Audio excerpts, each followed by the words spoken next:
Quem foi o profeta Daniel? Daniel é um personagem bíblico citado no Antigo Testamento e que possui um livro que leva seu nome.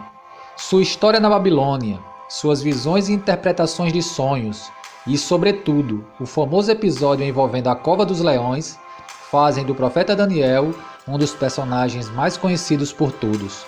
Daniel foi um profeta, o quarto dos chamados profetas maiores.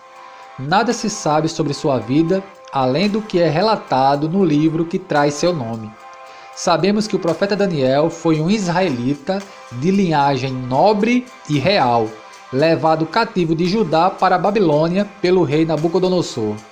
Na Babilônia, juntamente com outros companheiros com qualidades semelhantes a ele, Daniel foi educado para o serviço do Império Babilônico, sendo instruído sobre a língua e a civilização dos caldeus.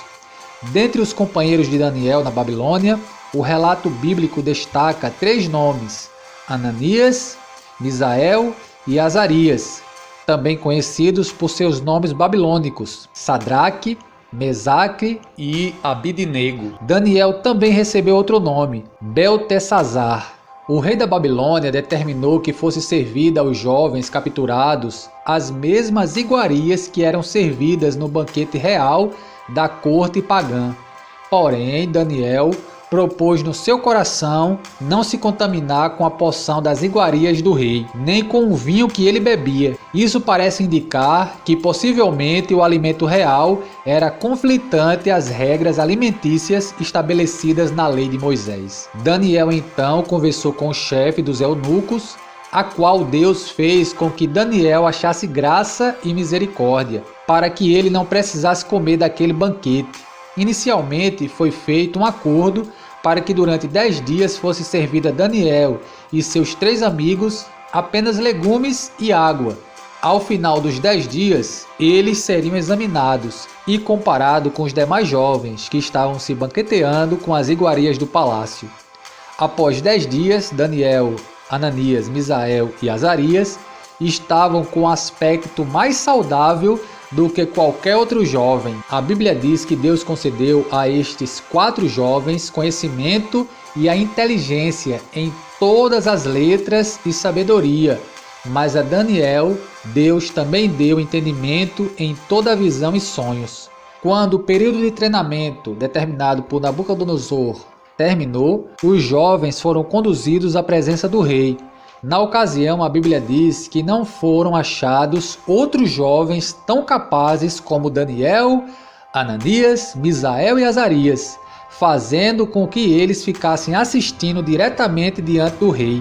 O rei lhes fez várias perguntas sobre todos os assuntos nos quais se exigia conhecimento e sabedoria. Daniel e seus amigos se mostraram 10 vezes mais sábios do que todos os magos e encantadores do Império Babilônico. Certo dia, Nabucodonosor teve um sonho, mas ninguém o conseguia interpretar. Então Daniel e seus amigos oraram a Deus e ele deu a resposta a Daniel. Daniel explicou ao rei que seu sonho era sobre o futuro e a vinda de um reino eterno. Nabucodonosor ficou impressionado e fez Daniel governador da província da Babilônia. Mais tarde, o rei voltou a ter outro sonho da parte de Deus. Tal sonho envolvia o procedimento de humilhação a qual o monarca seria submetido, devido ao seu orgulho e soberba. Daniel também profetizou a sentença sobre a conquista da Babilônia e a queda de seu rei, que nesse tempo já era Belsazar. O novo governante, chamado Dario, viu que Daniel era um ótimo administrador e lhe deu uma posição muito alta no governo. Os outros membros do governo ficaram com inveja de Daniel e queriam afastá-lo, mas Daniel era tão honesto que eles não conseguiram encontrar acusações contra ele. Então, eles tramaram uma conspiração que afrontava a lei de Deus e colocava Daniel numa posição sem saída. O plano consistia em fazer com que o rei estabelecesse um decreto de que durante 30 dias todas as orações deveriam ser direcionadas à pessoa do rei e quem desobedecesse seria atirado na cova dos leões. Daniel não se abalou com tal decreto. Ao contrário, Como de costume, o profeta orava 3 vezes ao dia em seu quarto, no andar de cima, onde as janelas davam para Jerusalém.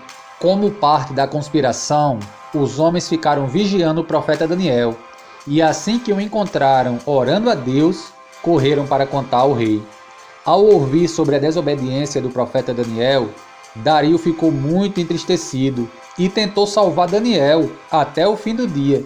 Porém, os homens que tramaram contra o profeta Daniel trataram de garantir que o decreto fosse cumprido e Daniel fosse lançado na cova dos leões. Naquele dia, o rei foi para casa e não conseguiu dormir à noite. Quando o dia amanheceu, o rei se levantou depressa e correu para a cova dos leões. Aflito, o rei chamou pelo profeta Daniel próximo à cova. Ao ouvir o chamado do rei, Daniel respondeu que Deus havia enviado seu anjo para fechar a boca dos leões. O rei ficou muito alegre e ordenou que tirassem o profeta Daniel da cova.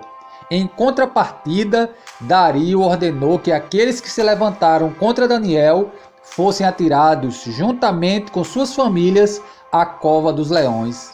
Por fim, o rei ainda editou um decreto para que todos temessem e reverenciassem o Deus de Daniel. Entre os capítulos 7 e 12 estão registradas as próprias visões do profeta Daniel, as quais, entre outras coisas, predizem principalmente o triunfo do reino messiânico. Tais visões também são lembradas nos mais intensos debates teológicos acerca da escatologia bíblica. No Novo Testamento, Jesus, em seu sermão escatológico, cita a profecia do profeta Daniel acerca do abominável da desolação, que historicamente se referia à profanação proferida por Antíoco IV Epifânio e que prefigurava a profanação causada pelo general romano Tito na queda de Jerusalém em 70 d.C. Ainda sobre essa profecia, a maior parte dos estudiosos concorda que tais eventos tipificam de alguma forma o anticristo escatológico que surgirá perto do fim da presente era. Daniel foi uma pessoa íntegra e justa, temente a Deus acima de qualquer coisa. Ele nunca aceitou se corromper, por maior que fosse o tesouro que lhe oferecesse. Daniel era fiel a Deus, mesmo que isso custasse sua vida.